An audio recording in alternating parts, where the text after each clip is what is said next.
Good morning, ladies. I hope that you're having a great day already. If it's your afternoon or your evening, I hope that things are going well for you. You are far more value than rubies, and don't let anyone or anything take that away from you. We're going to talk today. We're going to begin a new series about the life of Jesus, and that, of course, begins with the birth of Jesus, and even before that, the conception of Jesus.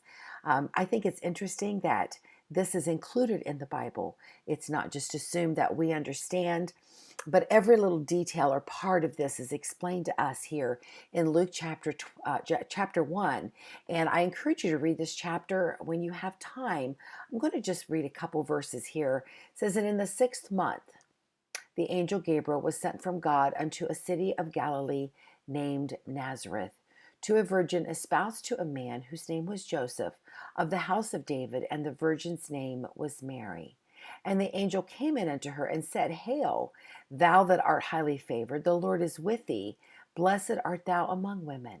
And when she saw him, she was troubled at his saying, and cast in her mind what manner of salutation this should be.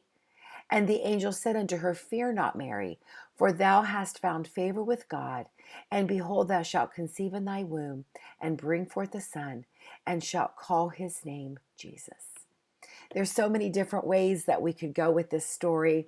I've thought of about 100 of them this morning already. But the thing I want to bring to you today, and that maybe I can help you or encourage you today, is the fact that Mary and Joseph were put into a very uncomfortable situation. We know how very thankful that we are for what happened because we know the end of that story. And we know that Jesus, of course, had to come for our salvation. And so we understand and know that this is an amazing and beautiful miracle that happened. And further down in this chapter, if you'll read it, this is where that scripture that says, With God nothing shall be impossible. And this was a situation that would have been impossible had God not stepped in. But God wanted us to be saved. And in order for this to happen, one of the things I love about the Lord is that He will push us out of our comfort zone, and He will put us into situations that sometimes can feel uncomfortable. I want you to think about this story, and I want you to think about Mary and Joseph and the situation that they found themselves in. Mary and Joseph were engaged to be married. There were a lot of rules, per se, that went into this at that time.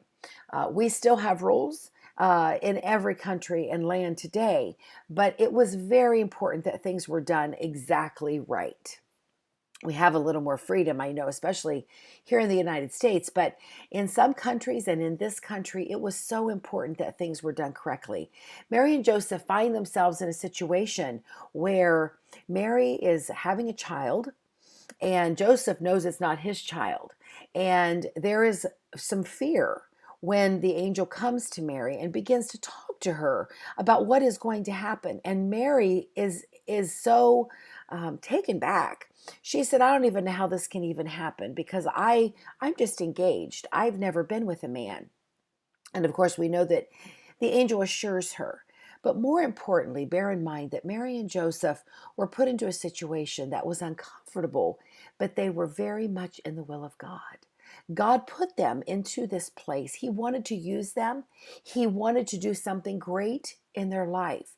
Think about how things could have turned out. Mary could have walked away from the whole situation. She could have said that none of this is true. Now I can't get married and made a big deal about it. Joseph, of course, we know the angel also assured him, but Joseph also could have walked away and said, I want nothing to do with this woman. These two people were put into situations that were very uncomfortable. Um, when we stop and think about what they had to say to their friends, when we stop and think about what they had to say to their moms and dads and their grandparents and cousins and aunts and uncles, there was probably a lot of worry and fear about how people were going to take this whole thing. And we don't know all of those things. But what we do know is that Mary and Joseph listened. And even though it was uncomfortable, and even though God pushed them outside of their comfort zone, Mary did not ask for this. Joseph did not ask for this, but they were in the will of God. God wanted to use them. And he did. And they allowed themselves to be used, even though it wasn't what maybe they would have chosen at the time. I believe that God will put us into situations sometimes and circumstances where we don't like where we are. We may be complaining and we may be whining and crying and maybe even get a little angry. But God may have you there for a greater purpose. So before we bail or give up or do a lot of whining or complaining, let's go to the Lord and say, God, what is this? What is this that you would have me to do? No, we're probably not going to be visited by angels every time. And yet, when we talk to Him, He can talk to us and give us some assurance of what's going on in our life. Mary and Joseph, they were thrown into a situation that was far out of their control. And sometimes God does this to us. But let's just trust, believe Him, go to Him, ask Him for a word of encouragement. I pray for each of you today that you would have a great day. Whatever's going on in your life, know that you are far more value than rubies. I encourage you, read Luke chapter 1, get into the Christmas season remembering what Jesus did because He loves you. Have a wonderful day. We'll talk to you later.